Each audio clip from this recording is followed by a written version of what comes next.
प्यारे बच्चों नमस्कार। मेरा नाम है शिव कुमार यादव और आप सबका शिव डीपी लर्निंग चैनल पर स्वागत है। आज हम कक्षा 12 के एक बहुत ही महत्वपूर्ण चैप्टर पी ब्लॉक के बारे में बात करेंगे। इस चैप्टर में बात करने से पहले इस चैप्टर को सीखने से पहले कुछ महत्वपूर्ण चीज़ें हैं जिन पर ध्यान देना बहुत ज़रूरी है। अदरवाइज़ आप यह चैप्टर सीख ही नहीं सकते।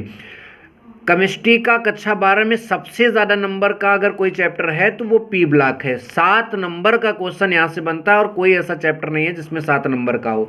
हाँ, एक और है तो वो आपका सेकंड पेपर में, फर्स्ट पेपर में यही सबसे ज़्यादा नंबर का पूछे जाने वाला चैप्टर है। तो देखिए, इस चैप्टर को स्टार्ट करें उससे पहले मैं आपको यहाँ पर कुछ बातें बताना चाहूँगा। आपके सामने लिखा है दीर्घाकार आवर्त सारणी। जी हाँ बच्चों, दीर्घाकार आवर्त सारणी। तो जो आपकी दीर्घाकार आवर्त सारणी आपने क्लास 11th में पढ़ा था उसमें 4 ब्लॉक होते हैं, S block, P block, D block और एफ ब्लॉक। जी बच्चों, S block, P block, D block और एफ ब्लॉक। इन 4 ब्लॉकों में से एस ब्लॉक की पढ़ाई क्लास 11th में कराई जाती है और पी ब्लॉक की पढ़ाई, देखिए पी ब्लॉक में कुल 6 परिवार हैं, 6 समूह हैं, जिसमें से 2 समूह के बारे में क्लास 11th में पढ़ाया जाता है और बाकी के 4 समूह जो हैं वो क्लास 12th में पढ़ाया जाएगा। तो इसीलिए पी ब्लॉक चैप्टर हमने जो स्टार्ट करने के लिए कहा है वो इसमें से हम पी ब्लॉक के केवल 4 परिवारों के बारे में पढ़ेंगे। नाइट्रोजन परिवार होगा, ऑक्सीजन परिवार होगा, हैलोजन परिवार होगा और अक्रिय गैसें होंगी। सबके बारे में विस्तार से हम जरूर पढ़ेंगे। फिर आपका डी ब्लॉक एक अलग चैप्टर आएगा आपकी इसी कक्षा 12 में और एफ ब्लॉक भी एक अलग चैप्टर आएगा। ठीक है, 4 नंबर का ये होता है, 7 3 नंबर का ये होता है। तो कुल यहाँ से यहाँ तक आपको 7 3 10 4 14 15 नंबर का तो केमिस्ट्री यहीं से आपका क्लियर होगा। इस चैप्टर को सीखें उससे पहले कौन सी महत्वपूर्ण बातें हैं जिनको हमें जानना बेहद ज़रूरी है। तो बच्चों, सबसे पहला नंबर है अबाव नियम। ठीक है, अबाव नियम इलेक्ट्रॉनिक विन्यास का नियम है, तत्वों के इलेक्ट्रॉनिक विन्यास का नियम है, उपकोषों में इलेक्ट्रॉनों के भरने का नियम है। आप इस नियम को ज़रूर पढ़ें, आप इस नियम को ज़रूर याद करिए। वैसे आज के ही वीडियो में मैं इस नियम को क्लियर कराऊंगा बच्चों, ध्यान दीजिएगा। नेक्स्ट आपका है आयनन एंथैल्पी। जी हाँ बच्चों, नेक्स्ट आपका आयनन एंथैल्पी है। इसे आयनन ऊर्जा भी कहते हैं, इसे आयनन विभव भी कहते हैं। इसके नॉलेज के बिना भी आप पी ब्लॉक, डी ब्लॉक और एफ ब्लॉक को क्लियर करना आपके लिए बहुत मुश्किल होगा बच्चों। नेक्स्ट आपका है इलेक्ट्रॉन बंधुता। इलेक्ट्रॉन बंधुता को भी जानना आपके लिए बेहद ज़रूरी होगा। इन पर भी मैं स्पेशल वीडियो बनाऊंगा, तभी मैं पी ब्लॉक स्टार्ट करूंगा, ध्यान दीजिएगा। नेक्स्ट आपका है विद्युत ऋणात्मकता।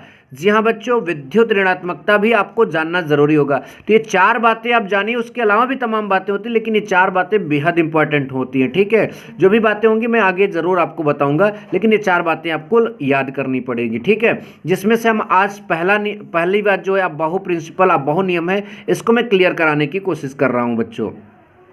तो देखिए, अब हमने यहाँ पर हेडिंग डाल दिया है अबाहु नियम। अबाहु नियम को अंग्रेजी में अबाहु रूल कहते हैं। देखिए, इस नियम को समझने से पहले हमको जानना होगा कोश, उपकोश और कक्षक। तो बच्चों, जो कोश होते हैं वो उपकोश से मिलकर बने होते हैं और जो उपकोश होते हैं वो कक्षक से मिलकर बने होते हैं। अब पूरा डिटेल तो यहाँ पढ़ाया नहीं जाएगा, लेकिन फिर भी जो छोटी छोटी बातें हैं वो आपको ध्यान कर दिलाई जाएंगी। कोश उपकोश से मिलकर बनते हैं और उपकोश जो है कक्षक से मिलकर बनते हैं, ये बात ध्यान दीजिएगा आप सब लोग। ठीक है, कोश जो है KLMN अक्षरों से रिप्रेजेंट किए जाते हैं, प्रदर्शित किए जाते हैं। उपकोश SPDF से प्रदर्शित किए जाते हैं और कक्षक भी SPDF से प्रदर्शित किए जाते हैं। फर्क यह है कि यस कक्षक केवल एस कक्षक होता है और पी जो कि पी उपकोश में 3 कक्षक होंगे, PX PY PZ और ऐसे इसमें। ठीक है, तो ध्यान दीजिएगा। तो देखिए, अब यहाँ पर ये कोश K हो गया, L हो गया, M हो गया और N हो गया। ठीक है, अगर मैं बात करूं पहले कोश में कई उपकोश होता है तो याद रखिए 1 उपकोश, दूसरे कोश में 2 उपकोश, तीसरे कोश में 3 उपकोश, चौथे कोश में 4 उपकोश, उसके आगे जो भी कोश आएगा उसमें भी 4 ही उपकोश होगा। अब उपकोश की बात करें तो यस उपकोश में कितने कक्षक होते हैं तो 1 कक्षक होता है, क्योंकि ये कक्षक से मिलकर बना है। पी उपकोश में कितनी कक्षक होती है बच्चों? 3 कक्षक होती है, PX कक्षक, PY कक्षक, PZ कक्षक, ध्यान दीजिएगा। डी उपकोश में कितनी कक्षक होती है बच्चों? 5 कक्षक। DXY कक्षक, DYZ कक्षक, ZX कक्षक, DX स्क्वायर वाई स्क्वायर कक्षक और DZ स्क्वायर कक्षक। एफ कोष में 7 कक्षक होते हैं, जिनके बारे में डिटेल्स नहीं बताएगा, लेकिन इतना बताएगा कि 7 कक्षक होती हैं, ये बात ध्यान दीजिएगा, ठीक है। उसके बाद बच्चों यस उपकोष जो है उसमें अधिक से अधिक कितने इलेक्ट्रॉन रखे जा सकते हैं? 2 इलेक्ट्रॉन। मतलब जब भी आप इलेक्ट्रॉनिक विन्यास करेंगे तो यस में 2 इलेक्ट्रॉन हो जाएगा, तो अगले पी में इलेक्ट्रॉन को आप भरिएगा, ठीक है। और पी में कितने इलेक्ट्रॉन रख सकते हैं? ज़्यादा से ज़्यादा 6 इलेक्ट्रॉन। कम से कम 4 रखिए, 5 रखिए, 3 रखिए, कम से कम तो भाई कितना भी रख सकते हैं, लेकिन ज़्यादा से ज़्यादा कितने रखेंगे? 6 इलेक्ट्रॉन। बहुत ही ध्यान से समझिएगा आप लोग सब बातों को।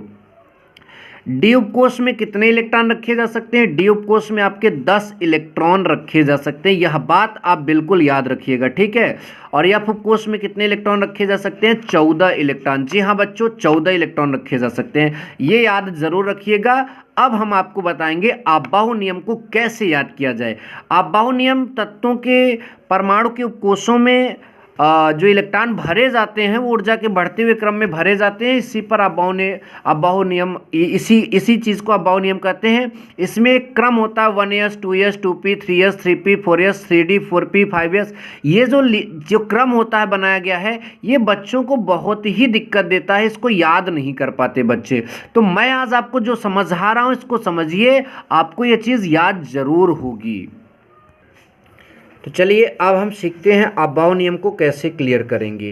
तो बच्चों मैं आपको बता रहा हूँ, देखिए यस जो है और पी जो है, ये बात ध्यान दीजिएगा। यस का नंबर जो है वो 1 से स्टार्ट होगा, पी का नंबर 2 से, और डी जब भी आएगा वो उसका पहली बार जब आएगा डी तो वो 3 से स्टार्ट होगा, उसके बाद 4 हो जाएगा। और यफ जब पहली बार आएगा उसका नंबर 4 होगा। एक बात मेरी ध्यान दीजिए, यस और पी को भी मत ध्यान दीजिए, जब डी पहली बार शामिल किया जाएगा तो उसके नंबर में यहाँ क्या लिखा होगा? 3। और यह पहली बार शामिल किया जाएगा तो उसके नंबर में क्या लिखा होगा? 4। या तो ये याद रखिए, या तो यस से जो पी का नंबर होगा वो तो इसके बराबर ही होगा हमेशा, ठीक है, ध्यान देना। लेकिन यस से डी का नंबर 1 को कम रहेगा जहाँ भी शामिल करोगे इसको, और यस से यफ का नंबर जो है वो 2 ठो कम होगा। चलिए मैं आपको समझा रहा हूँ, आप ध्यान से देखिए, समझ में ये बात ज़रूर आ जाएगी, अंत तक आप इसको देखते रहिए। देखिए सबसे पहले आपको लिखना है अबाउ प्रिंसिपल में 1s, फिर लिखना है 2s, फिर लिखना है आपको 2p, ठीक है। 1s 2s 2p, जी हाँ बच्चों ध्यान दीजिए। फिर 3s 3p, इतना तो आप वैसे भी याद कर लेंगे। 1s 2s 2p 3s 3p। अब खेल असली तो यहाँ से स्टार्ट होता है, यहाँ आप लिखेंगे 4s, और 4s के बाद ही आप d को शामिल करेंगे, ठीक है। 4s 4p के बीच में, ध्यान दीजिए, 4s 4p के बीच में आप d को शामिल करेंगे, और d का नंबर s से 1 कम रहेगा, मैंने पहले ही बताया, तो ठीक है। तो 4s 3d और 4p हो गया बच्चों। उसके बाद आप लिखेंगे 5s, और यहाँ पर आप मान लीजिए यहाँ पर लिख दिया हमने 5p, ठीक है बच्चों ध्यान दीजिए। तो 5s और 5p के बीच भी आपको d को शामिल करना है, लेकिन 5s से d का एक नंबर जो है कम रहेगा, तो ये 4d हो जाएगा। तो याद रखिए, ठीक है, बस क्लियर हो जाएगा, बस देखते चलिए। फिर 6s जो है और यहाँ 6p लिख दीजिए, ठीक है, ध्यान दीजिए। 6s और 6p के बीच में आपका आएगा, ध्यान दीजिएगा बच्चों, आपका आएगा यफ आएगा पहली बार, ठीक है। तो यफ का 2 नंबर कम होगा तो ये 4f हो जाएगा, और d तो शामिल हो ही रहा है, तो d का 3d 4d हो गया, यहाँ क्या लिखोगे? 5d। ऐसे बच्चों 7s और 7p के बीच में जब शामिल होगा तो पहले यफ आएगा, तो यफ का 2 नंबर कम होगा तो 5f, और डी का कितना हो जाएगा? 6d। तो इस तरह से हो गया, और लास्ट में आपका 8s। तो यहीं तक आपको लिखना भी होता है, यहीं तक आपको याद भी करना होता है, इससे पूरा इलेक्ट्रॉनिक विन्यास क्लियर हो जाता है। क्या है, कैसे है, फिर से ध्यान दीजिए। सबसे पहले 1s 2s 2p 3s 3p, यहाँ तक बिल्कुल रट डालिए बच्चों, यहाँ तक रट डालिए, ठीक है। 1s 2s 2p 3s 3p, ठीक है। फिर 4s 4p के बीच 3d लगाइए और यहाँ तक अपने इसको क्लियर करिए, ठीक है। 1s 2s 2p 3s 3p 4s 3d 4p, ठीक है, इस तरह से क्लियर करिए। 4s के बाद तुरंत 3d याद आना चाहिए। 5s के बाद तुरंत आपको 4d याद आना चाहिए, बाकी 5p तो बोलोगे ही। जैसे 6s आएगा आपको 4f याद आना चाहिए, उसके बाद 5d तो लिखोगे। जैसे 7s आएगा आपको 5f याद आना चाहिए, उसके बाद 6d तो लिखोगे ही। इस तरह से 2-3 बार प्रैक्टिस करिए, आएगा। देखिए मैं 2 बार बोल रहा हूँ, आप मेरे साथ बोलिए, ठीक है। 1s 2s 2p, 3s 3p, 4s 3d 4p, 5s 4d 5p, 6s 4f 5d 6p, 7s 5s 6d 7p and 8s। Finally इस तरह से आप क्लियर करिए, आपका यह चीज़ क्लियर जरूर होगा। अब मैं अब इसको एकदम पूरा डिटेल में इसको दे रहा हूँ, आप इसको लिख लीजिएगा ताकि आपका यह क्लियर हो जाए।